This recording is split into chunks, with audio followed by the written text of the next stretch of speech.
बड़े गांव में डॉक्टर बाबा साहब अम्बेडकर की प्रतिमा के समक्ष अपमानजनक एवं संदिग्ध कृत्य किए जाने का मामला सामने आया है।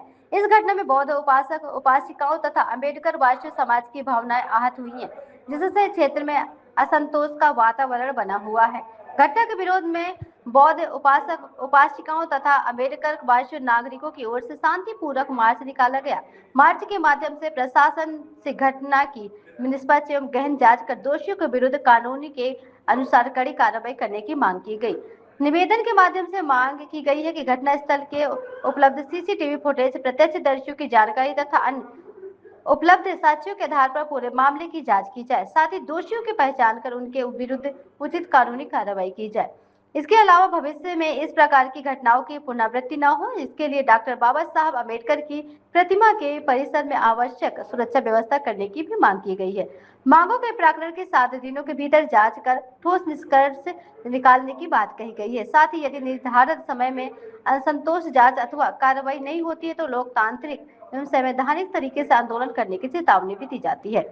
घटना की तत्काल एवं निष्पक्ष जांच की जाए, सीसीटीवी फुटेज एवं उपलब्ध साक्ष्यों की जांच की जाए, दोषी की पहचान कर कानून के अनुसार कड़ी कार्रवाई की जाए, 7 दिनों के भीतर जांच कर ठोस निष्कर्ष निकाला जाए। भविष्य में ऐसी घटनाएं रोकने के लिए प्रतिमा परिषद में आवश्यक सुरक्षा व्यवस्थाएं की जाए। आज आपण मौजा वडेगाव तहसील तिरोडा जिल्हा गोंदिया ह्या गावामध्ये काही दिवसा अगोदर आंबेडकर डॉक्टर बाबासाहेब आंबेडकर यांच्या पुतळ्यासमोर अपमानजनक या संशयास्पद एक घटना घडली आहे। त्यानिमित्त वडेगावच्या सर्व बौद्ध उपासक उपासिकांनी एक शांती मोर्चा काढला। त्याबद्दल थोडासा शैलेशजी सांगोळे हे आम्हाला माहिती देतील। माझे नाव शैलेश महेंद्र सांगोळे, मी राहणार वडेगाव। या ठिकाणी दिनांक 20 ऑगस्ट 2026 च्या मध्यरात्री काही एखाद्या व्यक्तीने बाबासाहेब आंबेडकर यांच्या प्रतिमेसमोर अपमानजनक आणि संशयास्पद रीत्या कांदा, खिळा आणि शेंदूर बुका हे बाबासाहेबांना अपेक्षित नाही आणि ते या अंधश्रद्धेला मानत नाही आणि त्यांचे अनुयायी पण ह्या अंधश्रद्धेला मानत नाही। पण गावामध्ये कशा पद्धतीने जातीमध्ये तेढ निर्माण करून आणि बाबासाहेबांचा अपमान हा आम्ही सहन करणार नाही आणि असे कृत्य करणाऱ्या व्यक्तीवर कठोर कारवाई झालीच पाहिजे। याच उद्देशाने आम्ही प्रशासनालाही जाग आली पाहिजे। याच कारणाने आम्ही हा शांतिपूर्व निषेध मोर्चा आज इथं वडेगावला आम्ही काढलेला आहे। कोणत्या तारखेला ठेवण्यात आला असा कार्यक्रम झालेला आहे? हा कार्यक्रम नुकताच रात्री आम्ही डिसाईड केला सर्वांनी। मी तो नाही म्हणत, बाबासाहेबांच्या आंबेडकरांच्या समोर जे तुम्ही घटना केलेली आहे, ज्या व्यक्तीने केली असेल, ते कोणत्या तारखेला झाली आहे? 20 तारखेच्या मध्यरात्री ही घटना झालेली आहे आणि आम्ही पोलीस प्रशासनाला त्याची चौकशीसाठी अर्ज केला सर्व गाव मिळून, पण त्यांच्याकडून काही 2 दिवसामध्ये काही निष्पन्न झालं नाही आणि ते निष्पन्न झालं नाही। या कारणानेच आम्ही हा आंदोलन गावामध्ये बंदचा आज इथं यशस्वीरित्या पार पाडलेला आहे।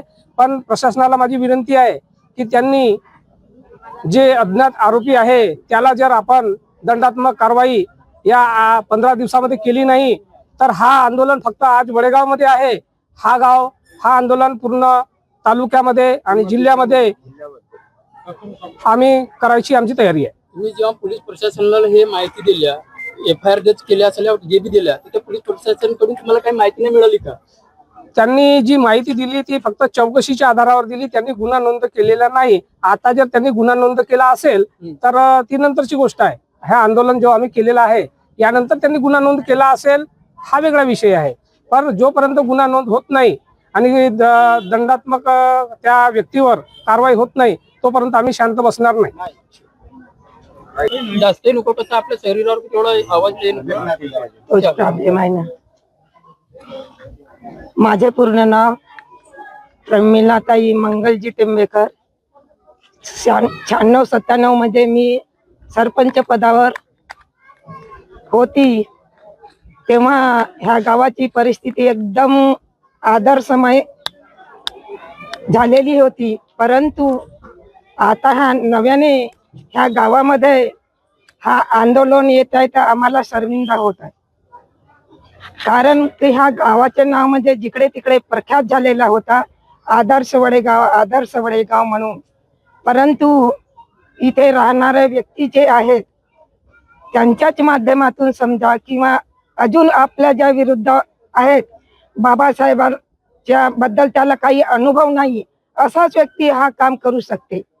या बाबासाहेबांच्या भरोश्यावर आम्ही एवढे शिक्षण पाणी आमचे मुलं गिलं असे वरती गेलेले आहेत, तर त्यांना काही संविधानाचा काही विचार आहे किंवा नाही.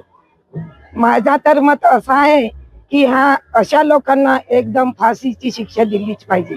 या अपमानजनक निष्कर्षाचा म्हणजे अपमानजनक कृत्याचा निष्कर्ष लागला नाही तर समोरची भूमिका काय राहील?